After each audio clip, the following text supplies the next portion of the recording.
Bienvenue à tous les amis, un plaisir de vous retrouver. Cette semaine, énormément de lumière et de guérison. Il y a une nouvelle maladie qu'on a découverte, Chazvé Shalom. Maladie spirituelle qu'on va regarder ensemble aujourd'hui. Chaque semaine, on fait du tri ensemble et on avance grâce à ces cours. Alors, Hachem, diffusez-les, partagez-les, mettez un like, ça nous aide beaucoup à diffuser cette lumière à d'autres juifs qui ne la connaissent pas. Alors, de quoi il s'agit, les amis? Premièrement, selon le Baal Shem Tov, elle a détruit le Beth Amikdash. C'est à cause d'elle qu'il n'y a plus de Beth Amikdash. Selon le Rabbi Nachman de Breslev, si tu règles ce problème, tu vas reconstruire le Beth Amikdash qui est à l'intérieur de toi. Chaque juif, c'est un mini-monde. Il a tout à l'intérieur de lui. Il y a Jérusalem, il y a le Beth Amikdash, il y a la terre d'Israël. Alors écoute, de quoi il s'agit. Alors je vous dis la vérité, les conséquences, elles sont aussi dans notre vie au jour le jour. Des fois, on sent qu'on n'est pas assez respecté. On sent qu'on est très loin de ce qu'on appelle la satisfaction personnelle. On est très loin de Dieu, de notre conjoint, de nous-mêmes. Et on est brisé par ça. On fait beaucoup d'efforts, mais il n'y a pas de retour à bataille. Beaucoup de promesses sans résultat. De quoi il s'agit? On découvre ensemble la paracha. La réponse arrive dans quelques instants. Il y a marqué dans le passouk, le peuple d'Israël n'arrive pas à entendre la bonne nouvelle de la Géoula. C'est enfin arrivé. Le peuple d'Israël, après plusieurs centaines d'années d'exil, ils sont prêts à délivrer Moshe Rabbeinu, le plus grand prophète de l'histoire, vient leur annoncer une super nouvelle, mais ils n'arrivent pas à entendre. Ils ont le cœur bouché à la bataille, ils ont la rama, ils sont avec leurs soucis, ils sont avec tous leurs problèmes. Ils ne peuvent pas maintenant entendre les bonnes nouvelles. Pourquoi? Il y a marqué dans le Midrash qu'il leur manquait une seule chose. En fait, ils n'avaient pas confiance en eux.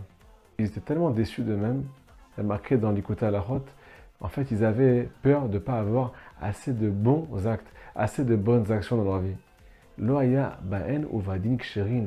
Ils ne se sentaient pas assez cachers, assez ce qu'on appelle méritant par rapport à Kadosh Baruch Hu. Donc si je ne suis pas méritant, je ne peux pas sortir de quoi? D'Égypte, ou bien de mon exil personnel, ou bien je ne peux pas réussir dans mon travail, je ne peux pas avoir la bracha dans la parnassa, je ne peux pas mériter la bonne santé, la guérison, ou bien gagner au loto, je ne sais pas. Je n'ai pas assez de mérite. Ou bien plus exactement, il y en a qui sont encore pires que ça, les amis.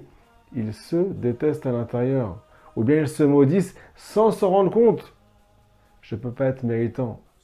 J'ai peut-être gâché la vie d'une personne. J'ai peut-être fait une faute qui est irréparable. J'ai peut-être fait quelque chose que, je ne sais pas moi. Ou bien peut-être que j'ai pas de mazal dans ma vie. Alors ça, on l'appelle selon le Baal Shem Tov Akadosh, selon Rabbi Nathan, dans notre paracha, l'humilité qui est psoula. Une humilité qui peut enterrer un juif vivant, nous dit le Baal Shem Tov Akadosh. C'est ça qui a détruit le Beth Amikdash, les amis. Nous dit Rabbi Nachman de Breslev, tu peux aussi, si tu guéris cette maladie, reconstruire le Beth Amikdash qui est à l'intérieur de toi. Imagine-toi en fait qu'il y a plein de points qui sont extraordinaires dans ton cœur, mais que tu ne connais plus, ou bien que tu es effacé avec tes deux mains, avec ta bouche, avec ta pensée. Pourquoi? Parce qu'en fait, tu es trop humble. Tu es trop humble. Je veux dire à Benoît Kadosh, tu n'as pas idée combien chaque acte que tu fais, chaque mitzvah que tu fais, ça révèle tous les mondes supérieurs. Est-ce que vous connaissez la chanson Yushpa Shefarav? Grâce à ça, grâce à cette mitzvah, grâce à cette prière qui est sortie de ta bouche, alors que tu es dans un exil pas possible, tu as des soucis à n'en plus finir, mais tu parles quand même à Hachem, tu fais quand même la Zdaka, tu étudies quand même la Torah, tu fais tout ce que tu peux, malgré ton exil personnel, malgré que tu fautes et que tu continues à faire des bêtises, mais tu fais aussi tellement de bien. Et allez des grâce à ça, tu es en train de réveiller Shefarav, une abondance pas possible. Où ça? Dans les mondes supérieurs. Nous dit le Baal Shem Tov, les élèves du Baal Shem Tov, un juif il doit avoir une foi parfaite, qu'en bougeant le petit doigt, il fait bouger tous les mondes supérieurs. Pourquoi? Écoutez la folie. Chaque âme juive contient tous les mondes, contient toute la création à l'intérieur de lui. Nous sommes une télécommande. Il y a marqué dans Tehillim quelque chose de magnifique. Akadosh Baruch Hu, il siège sur les lèvres du juif. Il attend une seule chose, qu'il sorte un mot de Torah, un mot de prière. Et s'il le fait avec amour et avec crainte, Akadosh Baruch Hu lui embrasse les lèvres. Nous dit le Baal Shem Tov Akadosh. Est-ce que tu comprends ce qu'on est en train de dire ici? Akadosh Baruch Hu, il est là, il attend tes paroles. Tout ce que tu fais, ça fait du bruit dans le ciel. Tu es encore plus important que tous les anges, que tout ce qu'il y a dans ce monde. Si tu avais confiance en toi, avant de faire une mitzvah, tu te brosserais les dents, tu mettrais une belle cravate, tu ferais attention à ce que tu dis, attention à comment tu fais les choses, tu le ferais avec amour, avec crainte. Tu réglerais tous tes problèmes, parce que tu es tellement important en fait. Alors, comme vous le savez les amis, on est en temps de guerre. Et là, on a un gros problème, Rabotai. Écoutez cette discussion qu'il y a dans le ciel. Il y a l'Etzera qui te chuchote dans l'oreille gauche. Ferme ton livre. Arrête avec tes télim. Arrête de demander au bon Dieu la protection des soldats. Ça ne sert à rien ce que tu fais. Tu n'as pas d'impact. Et il dit pas ça que à toi. Il va voir tous les gens de ton quartier, tous les gens de ta ville, tous les gens de ton pays, tout le monde entier, tout celui qui a l'identité juive, il se fait attaquer par ces paroles-là. Qu'est-ce que tu fais à la fin? Tu fermes le livre! Mais il faut savoir que Kadosh Baruch Hu, dans le ciel, il te filme. Il est avec toute la Parmalia Shema, là, avec toute l'armée du ciel. Ils attendent qu'une seule chose. J'espère que mon fils, que ma fille, ils ne vont pas se laisser tenter par ces paroles-là.